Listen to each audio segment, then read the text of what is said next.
sobre la nebulización del niño con crisis asmática severa en cánula de alto flujo. Y para ello voy a invitar al doctor House para que nos ponga en contexto.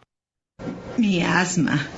Dijeron que se iba a componer, pero sigue exactamente igual. Bueno, a veces los doctores cometen errores. Ana, trabajaremos el doble para solucionarlos. ¿Usas tu inhalador? Todo el tiempo, casi uno por semana. ¿Lo utilizas bien? ¿Parezco una idiota? ¿No? ¿Cómo funciona tu inhalador?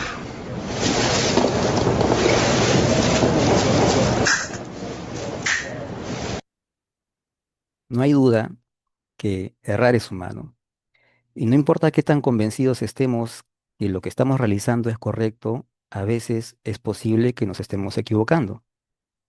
Vamos a imaginar que estamos de guardia en la unidad y ha ingresado un paciente de 8 años con crisis asmática que ya le han colocado cánula de alto flujo en la emergencia. El médico de turno indica nebulizarlo con salbutamol y este paciente está a cargo de un enfermero de cuidados intensivos que recién ha empezado a trabajar en la unidad. Y nosotros que no lo conocemos tanto nos preguntamos, ¿sabrá cómo nebulizar un paciente con cánula de alto flujo? Así que decidimos salir de dudas y nos acercamos a él y le preguntamos, ¿cómo lo nebulizarías? El enfermero que ha rotado antes con nosotros en la UCI pediátrica del Hospital Revariati recuerda haber visto varios pacientes en cánula de alto flujo que eran nebulizados. Él recuerda haber visto pacientes con cánula de alto flujo en los que se le colocaba la mascarilla de nebulización sobre la cánula. En otras oportunidades, retiraban la cánula y les colocaban la mascarilla de nebulización directamente sobre el rostro. También recuerda haber visto pacientes con nebulizador ultrasónico que eran conectados a la cánula de alto flujo directamente. Y en otras oportunidades, el nebulizador ultrasónico era conectado a la jarra humidificadora y con ello a la rama que iba conectada a la cánula de alto flujo. En alguna oportunidad vio un nebulizador de malla vibratoria que fue conectado a la jarra humidificadora del paciente y con ello a la rama del corrugado y finalmente a la cánula de alto flujo. También recuerda haber visto cómo nebulizaban, cómo inhalaban al paciente con el dispositivo de MDI para recibir las inhalaciones del salbutamol conectado a la cánula de alto flujo. Y también pacientes que tenían inhaladores que usaban el dispositivo de MDI que iba conectado al nebulizador ultrasónico y ambos iban conectados a la cánula de alto flujo. Y cómo olvidar cuando vio un paciente que estaba siendo nebulizado, el paciente tenía puesto la cánula de alto flujo, pero el dispositivo de nebulización no tenía mascarilla, solamente estaba cerca al rostro. Esto no es un meme por si acaso, esto ocurrió en la vida real, aunque usted no lo crea. Con más preguntas que respuestas, lleno de ansiedad, él piensa, con tantas formas de administrar salbutamol a un paciente con cánula de alto flujo, no todas deben ser correctas. ¿Cómo saber cuál es mejor? Y juntos vamos a intentar responder a esta pregunta. Para ello, vamos a usar la medicina basada en evidencias. Tiene tres componentes que corresponden a la experiencia del equipo de salud que está a cargo del paciente, las expectativas o preferencias del paciente y el mejor nivel de evidencia sobre el problema de salud del paciente que podemos obtener. Esos tres componentes nos ayudan a tomar decisiones en base a la medicina basada en evidencias. Como estamos hablando de evidencias, les voy a mostrar la pirámide actual de la evidencia que nos ayuda a tomar decisiones. En la cúpula se encuentran las revisiones sistemáticas con metaanálisis que actualmente son consideradas el mejor nivel de evidencia para tomar decisiones. Estas revisiones sistemáticas se hacen en base a ensayos clínicos controlados, que son el segundo nivel de evidencia más adecuado. Y ya por debajo están los estudios de cohorte, caso control y series de casos que en realidad no nos ayudan mucho para tomar decisiones. En esta oportunidad nos vamos a enfocar en los ensayos controlados. Y para explicar un poco los ensayos controlados, vamos a recordar una película que a mí me gusta mucho, probablemente muchos de ustedes la han visto, se llama El efecto mariposa. El personaje principal se llama Evan, es un joven universitario que tiene una capacidad, la capacidad de retroceder en el tiempo para cambiar algo de su pasado y con ello mejorar su realidad presente. Sin embargo, las cosas no salen como él piensa. En una oportunidad, la chica que él ama, Kaylee, es drogadicta y esa realidad a él no le gusta. Entonces retrocede en el tiempo, hace algo en el pasado y luego regresa al presente. Sin embargo, la chica que ama ha muerto. Nuevamente no le gusta esa realidad, retrocede en el tiempo, cambia algo en el pasado y en el presente actual que él creó, Él es un paciente discapacitado, es una persona discapacitada.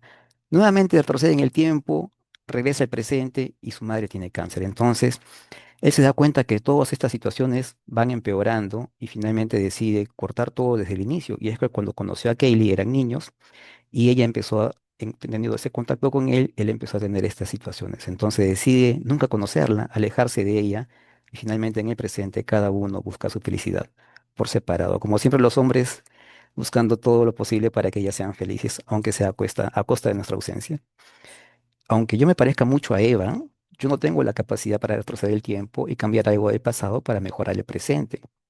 Qué fácil sería si tuviéramos a nuestro paciente que ha ingresado con la cánula de alto flujo, es una crisis asmática severa, decidimos nebulizarlo con ultrasónico, pero la evolución es desfavorable, termina siendo intubado. Entonces, como no nos gusta esta realidad, retrocedemos en el tiempo que cuando ingresó y decidimos esta vez nebulizarlo con JET, que es el nebulizador convencional y mascarilla. La evolución es favorable y no se intuba. Todos estamos contentos, la enfermera está muy contenta, muy alegre. Sin embargo, ninguno de nosotros tiene la capacidad de poder retroceder en el tiempo ante una evolución desfavorable de nuestro paciente. ¿Cómo saber qué es mejor cuando ingresa el paciente? ¿Cómo decidir? Y para eso nos ayudan los ensayos clínicos controlados aleatorizados. Vamos a entenderlos. Imaginemos que tenemos un grupo grande de pacientes que todos tienen la misma condición, todos son crisis asmáticas severas, se encuentran en cuidados intensivos pediátricos, son escolares, ya están con cánula nasal de alto flujo. Los vamos a dividir en dos grupos. Cada grupo va a ser bastante similar al que comparamos, cada grupo tiene las mismas condiciones, la única diferencia va a ser que uno de ellos vamos a nebulizarlo con ultrasónico y al otro grupo lo vamos a nebulizar con jet y mascarilla. Por lo demás, los vamos a tratar exactamente igual. Lo seguimos en el tiempo y el grupo que está siendo nebulizado con ultrasónico, la gran mayoría termina intubados, mientras que una minoría no se intuba, mientras que el grupo que está siendo nebulizado con jet, la gran mayoría no se intuba, solamente una minoría entra a ventilación mecánica invasiva.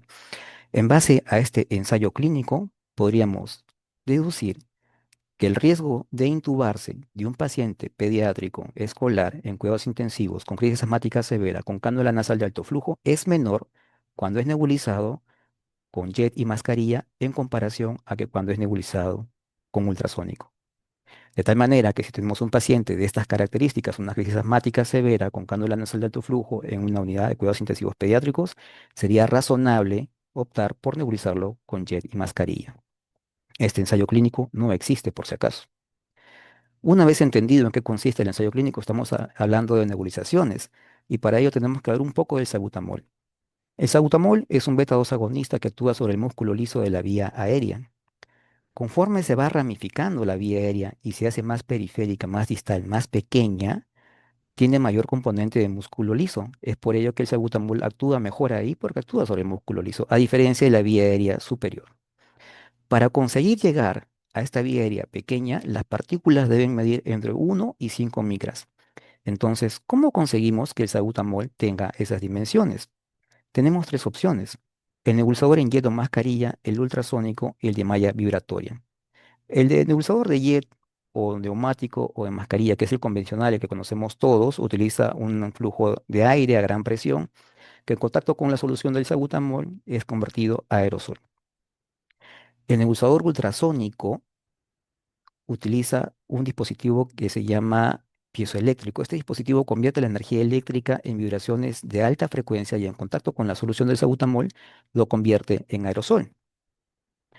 Y el dispositivo de malla vibratoria contiene una malla con múltiples aberturas diminutas que bambolean y al tener contacto con la solución del salbutamol los convierte en partículas de aerosol bastante finas que atraviesan la vía aérea y finalmente llegan a los lugares en los que queremos que actúen. Son tres dispositivos que habitualmente usamos. ¿Cómo saber si los tres funcionan igual? ¿Será posible que los tres tengan la misma performance, el mismo desempeño, generen la misma tamaño de partículas, actúen igual? Es bastante difícil pensar que así es, pero hay evidencia al respecto, vamos a revisarla. Este es un estudio que fue experimental en un modelo pediátrico, no era con pacientes, era un modelo que diseñaron. Por acá pueden ver que están instalando el nebulizador. Esto hace parte de la vía aérea y finalmente acá la zona que simula los pulmones donde van a medir el salbutamol o el medicamento aerosolizado que fue nebulizado para ver cuánto porcentaje de ese medicamento administrado llega a los pulmones. Era en pacientes con modelo pediátrico sin, perdón, un diseño, no eran pacientes en modelo pediátrico, pero sin cánula de alto flujo. Y compararon el nebulizador en jet, el ultrasónico y la malla vibratoria. Y lo que podemos observar es que el tamaño de las partículas que consiguieron todos los dispositivos es bastante aceptable, 5 micras. Sin embargo, el porcentaje de fracción respirable de buterol fue mayor cuando se nebulizó con malla vibratoria en comparación con ultrasónico, y ultrasónico fue mayor que nebulización en jet. Entonces podríamos pensar a través de este trabajo que es mejor nebulizar con malla vibratoria. Este es otro trabajo, también es en modelo. Acá combinaron una cabeza de maniquí adulto que fue adaptada para simular un dispositivo de respiración. De igual forma, le administraron aerosol nebulizado con diferentes dispositivos y midieron qué porcentaje llegaba al área que simulaba los pulmones. Cuando se observa que se nebuliza con malla vibratoria y cánula de alto flujo a 50 litros por minuto, el componente de aerosol medido a nivel pulmonar fue 2.8 en una respiración tranquila y 6.8 en una respiración agitada. Sin embargo, cuando nebulizamos con malla vibratoria y máscara sin cánula de alto flujo, el porcentaje conseguido es mucho mayor, 29.9 y 35%. ¿Y qué ocurre cuando nebulizamos con mascarilla en jet, que es la nebulización convencional? Se consigue un porcentaje de 6 y 9%. Entonces, parece ser mejor que es nebulizar con mascarilla y nebulizador de malla vibratoria sin cánula de alto flujo, y esto es mejor que nebulizarlo con jet directamente con mascarilla, pero nebulizar con jet directamente con mascarilla es mejor que nebulizar a través de la cánula de alto flujo. En base a un modelo experimental, no fue con pacientes. Y este trabajo también simula algo similar. Hacen una nebulización en un modelo pediátrico que simula un bebé de 9 meses y de igual forma nebulizan con jet, consiguen un porcentaje de 1.6, nebulizan con malla vibratoria 4.1, y cuando nebulizan con la mascarilla en jet sobre la cánula de alto flujo, consiguen 0.9%, bajo en comparación de nebulizarlo directamente y en comparación de nebulizarlo con malla vibratoria. Hemos hablado de las nebulizaciones en modelos experimentales. ¿Cómo será en pacientes, en personas? Y para ello debemos pensar en lo importante. Hace poco revisé un artículo sobre el tema del divorcio acá en el Perú. Las cifras están creciendo y hay dos causales que ocupan el 80% de los motivos por las que parejas casadas se divorcian, que son el adulterio con el 60% y la violencia con el 20%. Vamos a imaginar que hay un residente varón que está buscando pareja, consigue una persona, se enamora, recibe el flechazo y él piensa en casarse. Él quiere que sea algo bonito para toda la vida, que dure para siempre, así como somos los hombres nosotros soñadores como siempre. Y él piensa, ¿cómo tener la seguridad de que así va a ser? Si la pareja de este residente tiene los valores de la fidelidad y el respeto, la probabilidad de divorciarse se ha reducido en 80%, porque no va a haber una causal de divorcio que sea por adulterio y tampoco una causal que sea por violencia.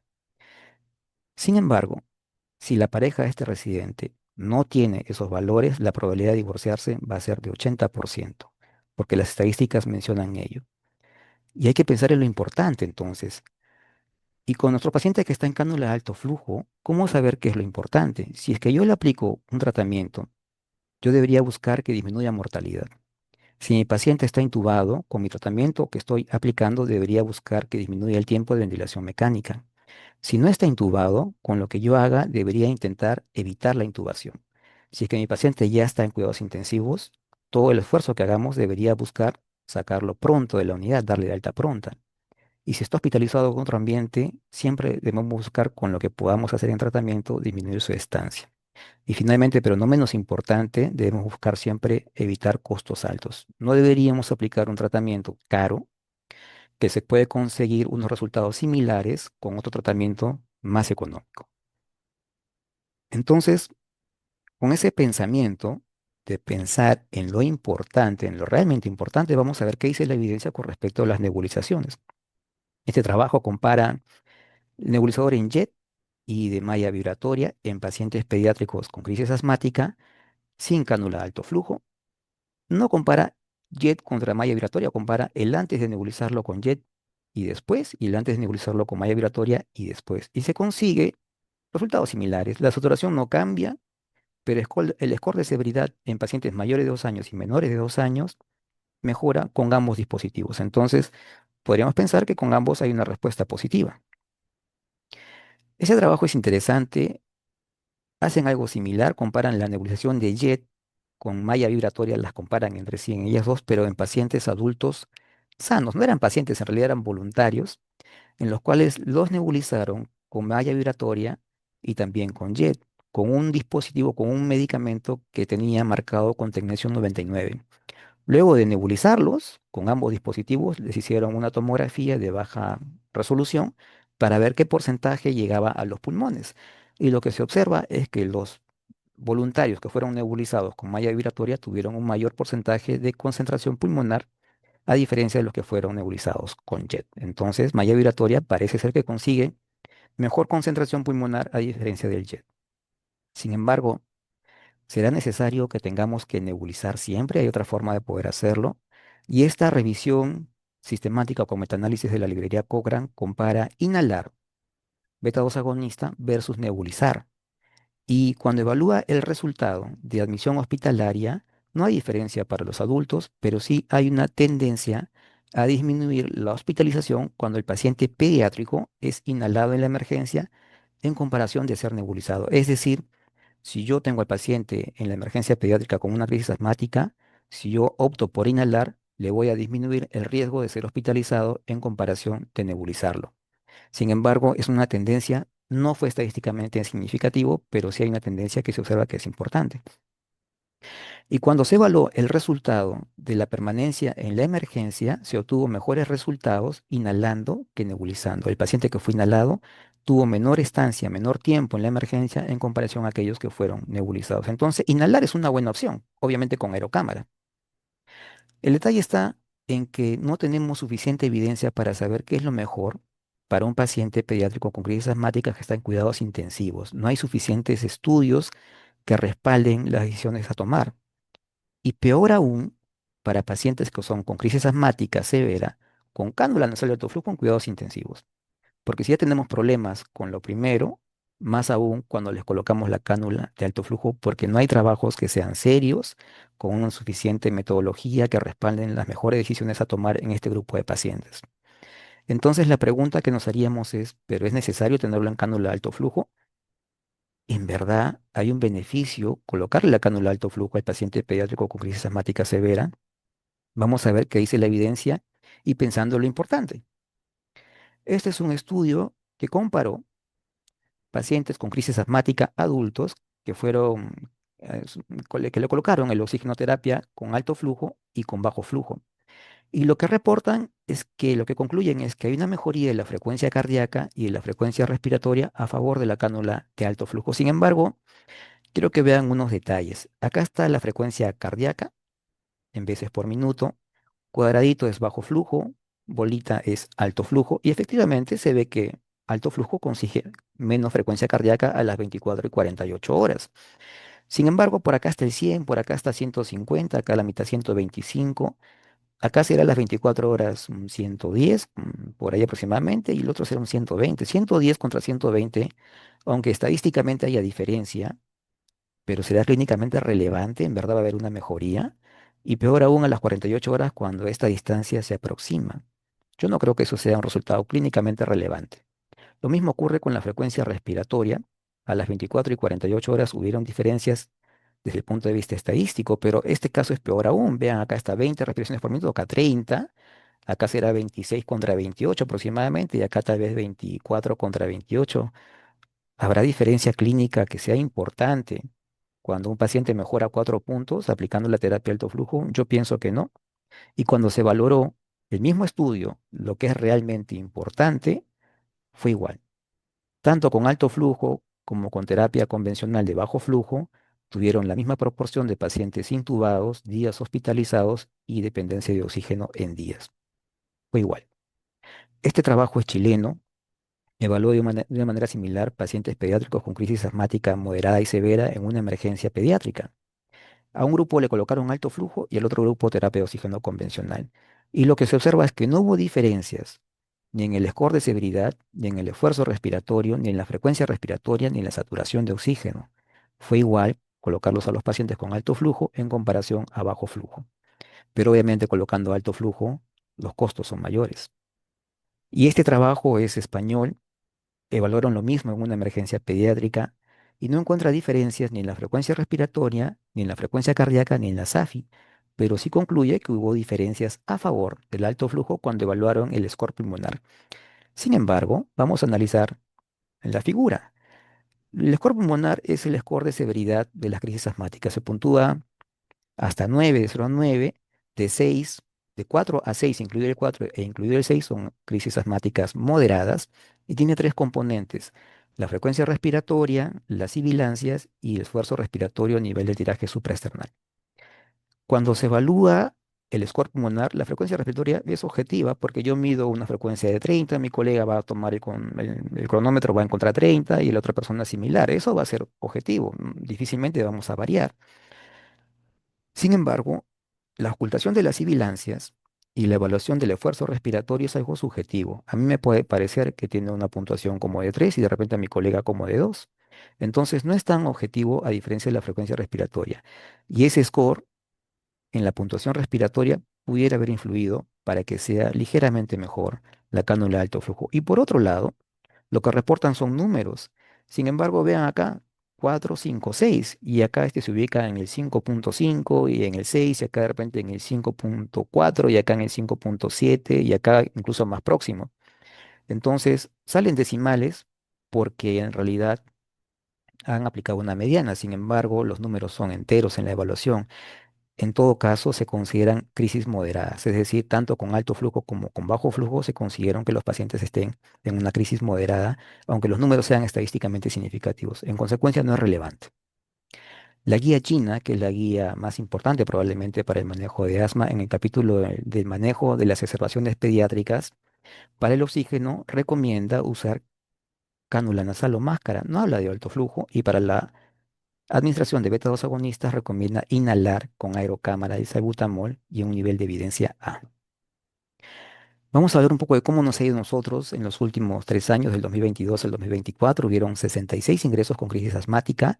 De esos 66, 39 usaron cánula alto flujo, 22 ventilación mecánica invasiva, 2 alto flujo y luego invasiva y solo 3 oxígeno de bajo flujo. A mayor complejidad del dispositivo, mayor tiempo de duración del dispositivo. Los que estuvieron intubados 4 días, una mediana de 4 días, cánula alto flujo 3 días.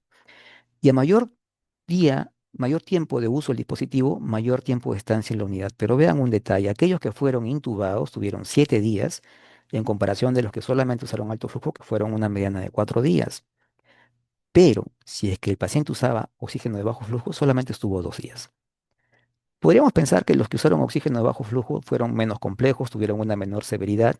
Sin embargo, si pudiéramos conseguir que el paciente solamente use oxígeno de bajo flujo sin llegar a alto flujo, sin llegar a la ventilación mecánica invasiva, podríamos pensar que vamos a tener la oportunidad, la probabilidad de darle de alta más pronto en la unidad. Entonces es un dato importante. Finalmente, ¿qué hacemos? Hemos visto que existen estudios a favor, en contra, existen estudios diferentes, no los que quisiéramos tener en realidad. No tenemos estudios que comparen nebulización ultrasónica versus aerocámara en un paciente con cánula de alto flujo. No tenemos estudios que comparen ultrasónico contra malla vibratoria en pacientes en cuidados intensivos con crisis asmática severa en alto flujo pediátricos. Existe mucha ausencia de información que nos puede ayudar a tomar decisiones de una manera bastante próxima a lo adecuado. Sin embargo, en base a lo que tenemos, podemos decidir porque hay evidencia de lo que tal vez no nos va a ayudar tanto.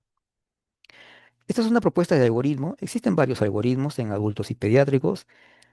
Sin embargo, esto es una aproximación a lo que podemos hacer. Y empieza preguntándonos, ¿el paciente con crisis asmática severa que está con cánula de alto flujo toleraría el retiro de la cánula de alto flujo temporal para administrar el medicamento del salbutamol? Si la respuesta es sí, retiramos la cánula de alto flujo. Y nos preguntamos, ¿el paciente colabora para poder inhalarlo con aerocámara? Si la respuesta es sí, entonces colóquele un oxígeno de bajo flujo para asegurar la saturación de oxígeno que no caiga bruscamente y luego aplique el inhalador con aerocámara. Correctamente, esta aplicación de inhalador con aerocámara demorará 1 minuto y medio, máximo 2. Finalmente, luego de ello, regresamos a la cánula alto flujo con los valores programados previamente.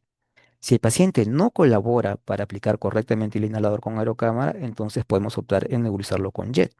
Luego de ello, regresamos a la cánula de alto flujo con los valores programados.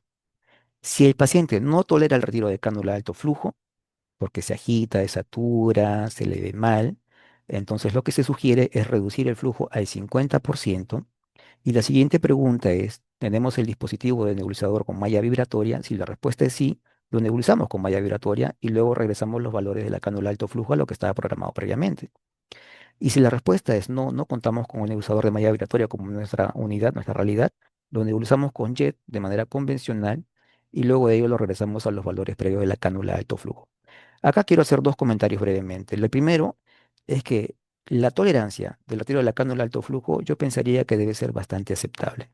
Si a un paciente le quitamos la cánula de alto flujo y rápidamente satura, está sumamente taquimneico, se pone cianótico, hasta encefalopático, yo dudaría que estamos haciendo un bien manteniéndolo con cánula de alto flujo. Probablemente ese paciente requiere otro tipo de soporte y estaríamos perdiendo el tiempo.